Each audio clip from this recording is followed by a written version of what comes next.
It began to rain. The spattering drops washed out the last of Brother Joy's campfire croonings. I, of course, was all for turning around and eliminating the entire weekend. Rain, too bad, that's it, let's go home. BJ saw it as an opportunity to begin a disquisition on rain, what a blessing it was, along with rivers, lakes, and streams, and he somehow turned that into an exultation over what he called the great gift of youth, which had me instantly yearning for those good old greasy, grimy gopher guts. Oh no, I thought, here it comes. It was like a fastball coming straight at your head and it freezes you. You can't move. You see it coming and there's no getting out of the way. The problem with the great gift of youth, he said, was that it didn't come with an owner's manual. The only way to figure out how to use it was through experience, and that meant making mistakes. Some young people became discouraged when they made mistakes, but mistakes were really a reason to rejoice, he said. I pictured myself celebrating some of my bigger doozies. When things go wrong, he said, and I can picture him saying it now, perfectly, as if invoking ill fortune. Some people get down, they feel bad, but not me. I say, thank you, Lord. Thank you for making me see how lucky I am, because every problem is an opportunity, and I am blessed. He had no sooner completed this statement of doctrine when the car began to weave alarmingly and wobble as if we were driving in a turbulent stream. I thought it might be the wind outside, for the rain had picked up, but I could see from the roadside trees that the wind was not blowing strong enough to affect our car. Yet Brother Joy was struggling with the wheel. The wheel was actually tossing him about, winning the fight, and I had to suppress a laugh at the sight. He slowed the car, guided it to the side of the road, and stopped. He straightened his glasses. We both got out. I looked at the right front tire. We had been blessed with a flat. I called this to his attention. He came over and we stood there in the rain, solemnly looking down at it. He put an arm around my shoulders. See what I mean, he said. I looked up at him. It wasn't far. I was nearly as tall as he was. The rain was beginning to plaster his stringy hair to his scalp. The rain was beating up on his glasses. He was smiling. He was practicing joy. God's looking out for us, he said. That tire needed changing. If it had blown, we could have been hurt. We have a good spare, a jack, and I know how to do the job. Thanks be to God, I'm happy to do it. I could hardly believe it. Here was a guy who was elated over a flat tire. I no longer saw him as a religious quack. There was no point in limiting him like that. He was a real nut, someone who had misplaced his senses somewhere along the line and never got them back. The more life mistreated him, the happier he'd be. What a cluck. Then he told me to go sit in the car while he changed the tire. I jumped in to get out of the rain. It began to rain harder. God must have really wanted to bless his beloved Billy J, because the wind picked up, it got very dark, lightning flashed, thunder roared, and the rain poured down in sheets. Old BJ just kept on working. We were in weather of near biblical proportions. I watched the Reverend Joy, spouting water like a whale, change that tire. In a way, a terribly, terribly odd way, I suppose it could have been an inspiration. One of those indomitable man pitted against the forces of nature stories.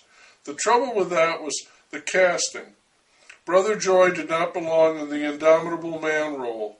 He was more of what we called then a weenie, a phoebe, or a retard. A guy who didn't know when to come in out of the rain. Every once in a while he would look in on me over the fender, wave and smile, sharing with me the ecstasy of the moment. I waved back, wondering how worried I should be, having to spend the weekend with someone who was so completely whacked out. He got the spare on, put the jack and the bad tire in the back, and got in the car. He was soaking wet. His hands and arms, shirt and face were smeared with black grease. The dabs on his face made him look more like a clown than ever. It was still raining, but not quite as hard. "Hoo-wee!" he shouted, looking as if someone had given him a surprise birthday party. It can still rain some when it wants to, can't it? I nodded my head. I'll have to change out of these clothes, he said. I saw a sign. There's a rest area not far ahead. Then we'll have to see about fixing that tire. This spare is only good for 50 miles. The rest area was less than a mile away, one of those roadside stops with bathrooms and a few picnic benches. There was one other car there when we pulled in, an old two-door Chevy colored a faded red. Brother Joy grabbed his bag of clothes, and I got out of the car when he did, so I could make a pit stop. The rain had ceased to fall. The skies overhead were clearing. Perfect camping weather, said the Reverend Joy. Rain took away the humidity, cooled things off. All I need is to get scrubbed up, get into some dry clothes, and we're on our way. Oh, joy, I said.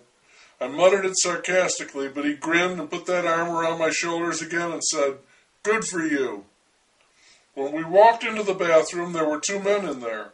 They were not at the toilets or sinks. They were facing us. One was skinny, with dark, long hair and a mustache. He was wearing a jacket and had one hand in its pocket.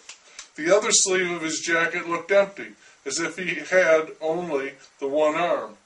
The other man was much bigger, with two arms. He was the size of Brother Joy, but solid. He was wearing a cowboy hat with feathers sticking out of the brim. Howdy, fellas, said the man with one arm, speaking cordially. That was some gully washer we had, wasn't it? Looks like you got caught in the worst of it. I had to change a tire, said Brother Joy. I sure hope you got it on good, the man said, because we're going to have to borrow your car. If you need a ride, we'll be happy to oblige, said Brother Joy. Just let me clean up a bit. He started towards the sinks, but the man stepped in his way. We sort of need the car, he said. Brother Joy wiped some water off his face, smearing it with more black grease as he did. I don't think I understand, he said.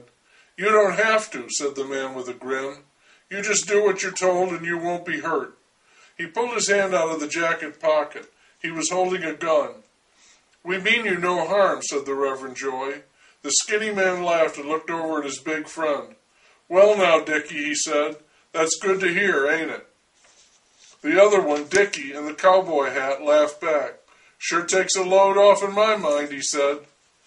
I'm a minister, said Brother Joy, as if possibly that news would counter the gun. Oh my, said the one-armed man, a man of God. Ain't this our lucky day? Won't you please just let us go, said Brother Joy. Can't do that, said the man. Like I told you, we need your car. Now you put that bag down, slow. Reverend Joy did. You may have our money, he said. Right now I got no call for money, the skinny man said. Nice of him to offer, said the big man. I'm going to pray for you, said Brother Joy. Shut up now, said the little man, all the friendliness gone from his voice. You have lost the joy within you, said Brother Joy. Before he could say another word, the little man lashed out with the gun and smashed it across Brother Joy's head. He dropped to the floor, covering his face with his hands. When he looked up, his eye was already swollen shut, badly discolored, and a long cut in his eyebrow was leaking blood onto his hand. I told you to shut up, the little man said fiercely. I didn't ask for no prayers. You do just as I say. He doesn't listen, he said to the big man. This kid listens better than his old man. It's true. I was listening. I'd never been that close to a gun, and he looked like the kind of man who'd use it. You do what I tell you, said the little man to Brother Joy, who was still on the floor, holding his head. You pray for anybody, pray for yourself. Leave other people be. I don't need your prayers. I want your car. Don't pray for me. You don't know me. You don't know what I've been through. I don't need your holier than thou. Sometimes we don't know what we really need, said Brother Joy. The little man leaped at him again, and I was sure he was going to hit him or shoot him dead. His face was twisted with anger. Shut up, he cried. He kicked Brother Joy in the chest, knocking him over onto his back.